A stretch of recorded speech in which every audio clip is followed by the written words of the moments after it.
What gear do you need if you want to become a wedding photographer? Cameras, lenses, what about software and subscriptions?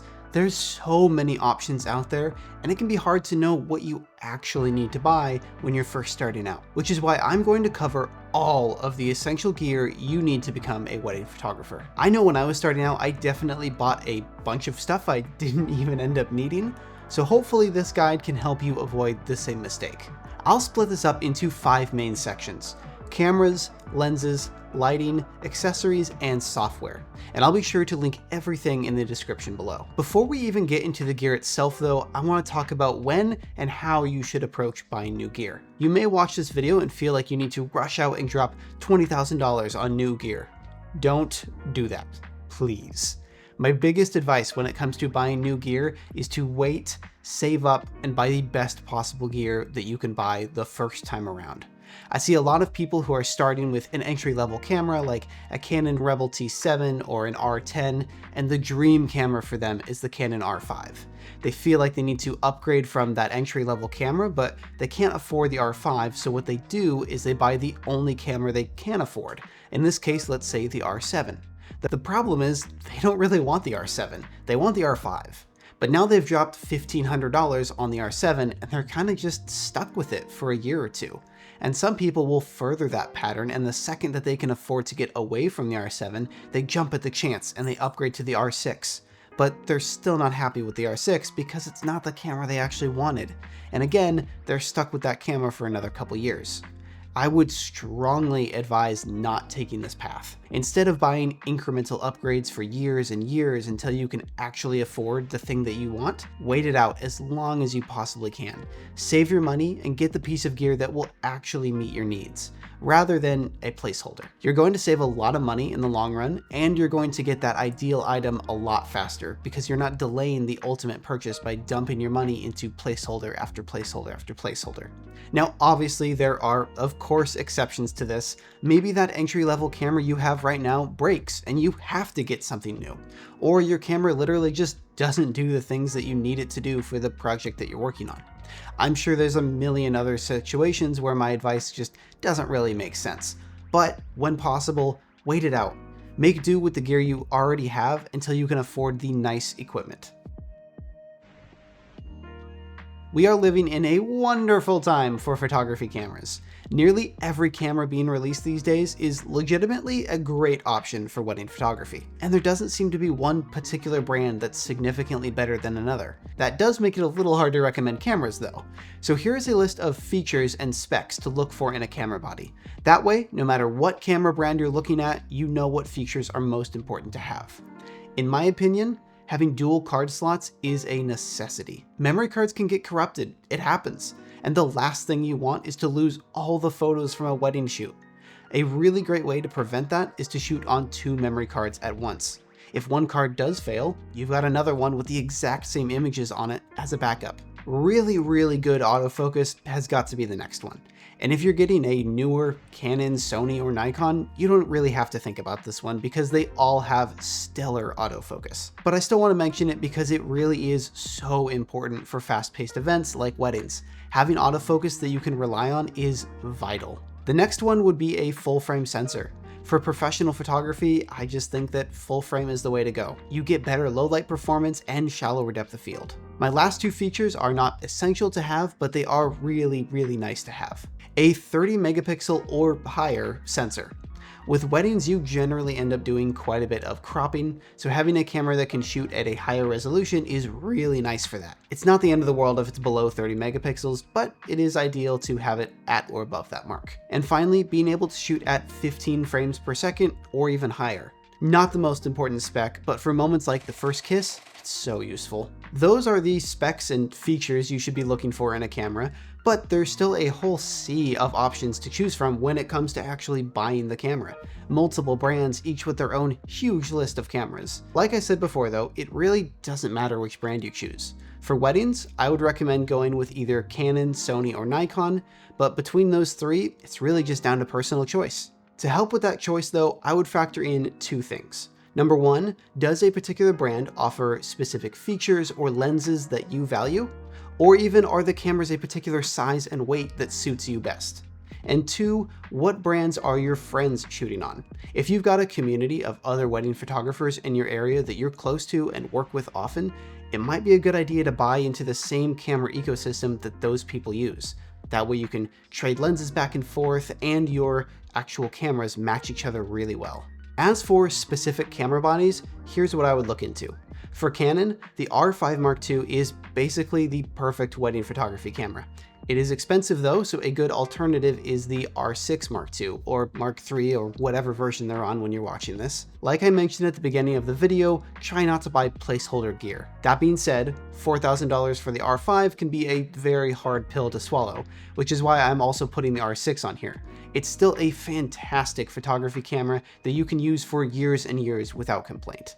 The biggest difference between the R5 and R6 for photography is going to be the resolution. The R6 is 24 megapixels and the R5 is 45 megapixels. So you'll be able to crop in a lot more with the R5. If Sony is the brand that you're going to go with, the A7R5 or the A7 IV. Just like with Canon, you've got the higher end option with the A7R5 and a more budget-friendly option with the A7 IV.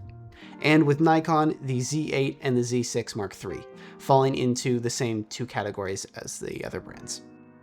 How many cameras should you have though? You should have 2. It's totally possible to shoot a wedding with just 1 camera body. However, I still think it's essential to have 2 camera bodies. With 2 bodies, you get the benefit of having multiple focal lengths at your immediate disposal, which gives you so much more flexibility and speed to capture moments as they happen. And you have a built-in backup camera. If something were to happen to one of your camera bodies, you can still finish the event with the other one. But if you only have one to start with and something happens, you're done. So yes, I do think it is essential to have a second camera body. Luckily, if you're watching this, you probably already have a camera of some sort. It may be an entry-level camera, but you can still use it. I would invest into a new camera body and keep your current one. Use those 2 in tandem, and eventually, when you can afford to upgrade, replace your entry-level camera with a copy of your nicer, newer camera. Moving on to the lenses for your camera, and the lenses you buy are probably going to make a bigger difference in the quality of your images than the actual camera itself will, which just brings us back to my original point: buy the best lens that you can from the beginning. Personally, I think it's better to stick it out with the kit lens for a whole year and be able to buy that $2,000 lens that will last you for 10 years than it is to continually buy incrementally better lenses over the course of 3 to 5 years. Now, the first thing you have to decide for yourself is, are you a primes or a zooms shooter? This is really going to come down to your style and what you value most. For myself, I prefer zooms because of how fast I can be. Without moving, I can very quickly get a wide, medium, and tight shot of the same subject using something like a 24 to 70 millimeter lens. I find this super helpful at weddings. It helps me miss less moments, and I can often be less of a distraction to the guests. On the other hand though, you might really value the low aperture of prime lenses, being able to go down to f1.4 and blur out that background, or just take advantage of the extra light that gets let in. It's really down to you and your priorities, and you can totally have both at the same time too. So I'll give you a set of zooms and a set of primes and let you decide which direction you want to go. For zooms, it's pretty simple. Get a 24 to 70 f2.8 and a 70 to 200 f2.8 and you're set. I'm not kidding either. That's literally what I use on a wedding day, and I love it. Canon and Nikon both have great 24 to 70s and 70 to 200s, and for Sony, I would recommend the Sigma 24 to 70 f2.8 Mark II and their 70 to 200, as they're quite a bit cheaper than the Sony branded ones. If you want to get a little fancy though, here are a few alternatives. Both Canon and Sony have a 28 to 70 f2 available, which I think is a fantastic alternative to a 24 to 70. With that f2 aperture, you're getting a lot closer to a prime lens while still keeping the flexibility of a zoom. There are a couple options with Sony and Nikon for a 35 to 150 millimeter lens, which is very cool. It's not quite enough on the long end to be the only lens you use for a whole day, but it's very nice. If you're more into prime lenses, here are my recommendations.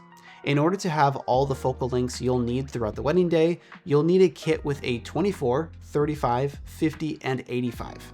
That's going to get you your essential focal lengths. It is a little bit lacking on the long end though, which is why I usually recommend also getting a 70-200 f2.8 for moments like the ceremony where you may not be able to physically get as close as you'd like to. There's quite a few options when buying primes. You've got apertures ranging from f2 all the way to f1.2, and they will get progressively more expensive the smaller that number is. I would aim for f1.4 lenses. f1.8 is also pretty good, but those lenses generally have lower build quality, which is why I prefer the 1.4s. One last note about lenses: because having a great lens will often contribute more to the quality of your photos than a great camera will, I would invest more of your money up front into those lenses. Lighting is the next thing on my list, but to be honest, when it comes to order of importance, lighting is probably near the bottom for me. Don't get me wrong, having good lighting for weddings is very important, but your laptop, batteries, memory cards, etc., those things will probably have a bigger impact on your photography than lighting will. You can shoot a wedding without a flash and get by. It's a lot harder to get by if your laptop barely works and you can't edit properly. Just something to keep in mind. The main thing you need when it comes to lighting is a flash. Super helpful when you're in a dimly lit venue. It can make a huge difference with how professional your images look. There's two different ways to use a flash: placing it on top of your camera or placing it on a light stand off camera. An on-camera flash is essential, off-camera flash is not. For that on-camera flash, my only recommendation is the Godox V1 for a couple reasons. Instead of taking 4 AA batteries like most flashes do, it has its own rechargeable, removable battery, which is way more reliable and convenient. The only downside would be if you run out of battery halfway through a wedding. With AA batteries, you probably can find some at the venue or in your backpack and just throw those in and keep going. With this, if you didn't charge it all the way, you're kind of screwed. That being said, I've never had the flash battery run out on me halfway through a shoot. I usually end with still 2 or 3 bars left on the flash. So as long as you have it charged, just like your camera batteries, you're going to be totally fine. If you want more pleasing light from an on-camera flash, you'll generally need to add a modifier of some sort so that you're not getting crazy harsh light. The modifier is going to soften that light a bit and make it more pleasing on people's faces and skin.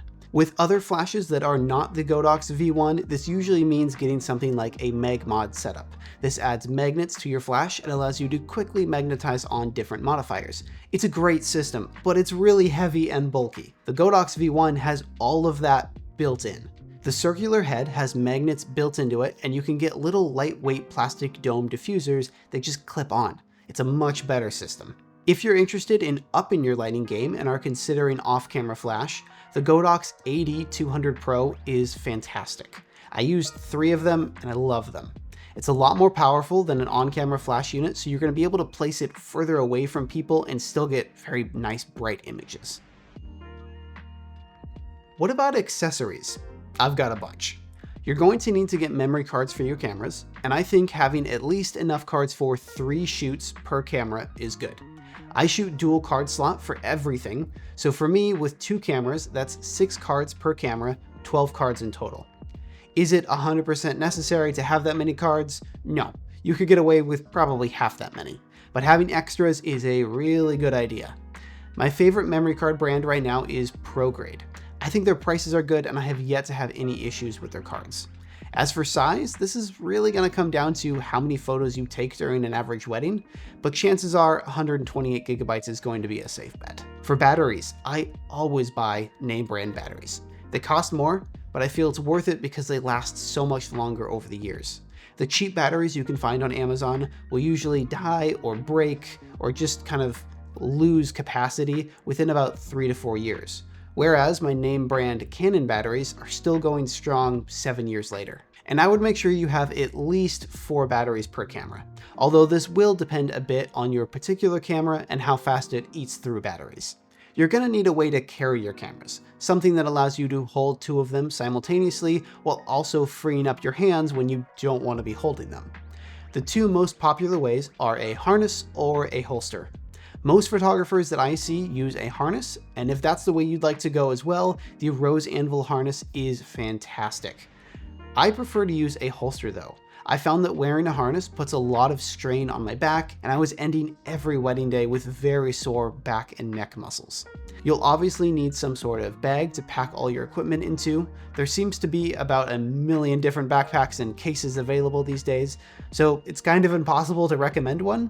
Just find something big enough to hold all the equipment you have and something that's comfortable to carry. Recently, I switched over from primarily using a backpack to now using a roller bag, and it's pretty awesome. I don't have to have all that weight on my back anymore. I can just throw it in the bag and wheel it around. A reliable computer is also essential, and for that, I'd recommend a MacBook Pro, although you could probably get away with a MacBook Air as well. Unfortunately, I don't really know anything about Windows laptops, so I don't have anything to offer in that area. Whatever computer you get though, just make sure it has at least 1 terabyte of internal storage. The internal storage is basically always going to be faster than an external SSD, so you want to at least have enough internal space to hold 2 to 3 projects at one time. Along with that laptop, you'll need some extra SSDs and hard drives. As a professional, you need to make sure you have at minimum 2 copies, ideally 3 copies, of every single project you shoot.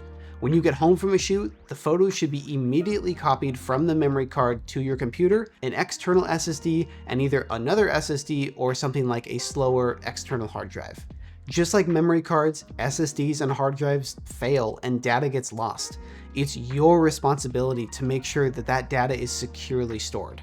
For those drives, I would get 2 Samsung T7 drives, probably in the 2 terabyte size so that you don't really have to worry about running out of space, and something like a Western Digital Elements drive with 8 or even 10 terabytes of space. The Samsung drives will hold copies of your current projects, and that Western Digital drive is going to be your long-term backup that stores all your data for years and years. There are more elegant solutions like a NAS, but that is expensive. But this is inexpensive and still effective. Some people will actually buy enough sets of memory cards so that once they shoot a wedding with those cards, they don't have to use those cards again until that wedding has been delivered. That is a legitimate way to prevent data loss, but it is so much more expensive than what I just recommended. And memory cards are a lot more susceptible to breaking than SSDs and hard drives. So I would definitely recommend buying big SSDs and hard drives rather than buying hundreds of memory cards. The final section of this video is all about the subscriptions you will need to run your business. The first one being the Adobe suite. Can't really edit photos if you don't have a photo editing program. Luckily, if you're just a photographer, Adobe offers a package with only Lightroom and Photoshop for a much lower price than their full creative suite. Next, you're going to need a way to deliver your photos to your clients. There's a lot of options out there. I use PicTime. I find the interface very nice to use, and there's a lot of sales options available. But check out our guide to the 12 best online galleries to see what might work best for you. A professional website and email is another essential online service. Personally, one of the biggest indicators that someone isn't a pro, for me at least, is if they have an @gmail.com or @yahoo.com email address. As soon as I see that, I go, oh, okay, they're not a professional. So get a website with a custom domain and get your business email set up with that custom domain. You've got options like Wix, Squarespace, and Showit for custom website builders. I use Showit for my website as I like it a little bit better than Squarespace, which I was using previously. Another big one is business insurance. This is pretty important. With business insurance, you can protect your equipment, so if someone steals your backpack while you're at a wedding, or you drop a camera in a lake during a shoot, the insurance will protect you and get you replacements for your lost gear. They also protect you if something bad were to happen on a shoot, like a light falling on someone and hurting them. Insurance will provide you with liability so that that person's medical bills can get paid. It's very, very important to have this. Do not wait to get it. I use the Hartford for mine, but there's a ton of different places you can go. PPA is a big one in the photography space. Now, this one isn't 100% necessary, but it's really helpful. A good accounting software. I use QuickBooks, but there are other options out there as well. This allows me to send invoices and collect online payments. It also lets me keep track of my expenses and build profit loss reports. It's a full-on accounting package, so it does a lot. These last two are not essential, but they are definitely handy. First one being a CRM. A CRM will help you keep track of all your projects and clients and contracts and invoices and emails, all the different stuff. Each project gets its own little dashboard that houses all the emails, contracts, documents, and some CRMs even have payment options as well, so you can send the invoices directly through that CRM software. And you can often set up automations, so when someone inquires through your website, the CRM will automatically send them a follow-up email, as well as notifying you that you have a new inquiry. Very, very helpful for organization, but again, it's not necessary. You could totally do this just through Gmail and Google Docs and that kind of stuff. And the final one is Aftershoot. I use Aftershoot to cull my photos as soon as I get home from a shoot. It dramatically cuts down on my culling time, which is great because culling photos isn't very fun. And you can also use it to AI edit your photos if you want to. If you want to check it out, we've got a 30-day free trial available. These are going to be all the things that you need to get started as a wedding photographer. A good camera body, well, 2 ideally, a set of lenses, whether zooms or primes, an on-camera flash, 6 memory cards per camera, 4 batteries per camera, some sort of camera harness, a bag to hold all of your equipment, a laptop, 3 external drives for backing up your photos, and for software, Adobe, an online gallery delivery platform, custom website and business email, business insurance, and some sort of payment and accounting software. Having quality gear that you can trust is so important. And like I've said a bunch of times now, try your best to save up and buy quality equipment the first time around. If you want more tips on wedding photography, subscribe to this channel. And if you think I missed any crucial piece of gear, let me know in the description below. Bye.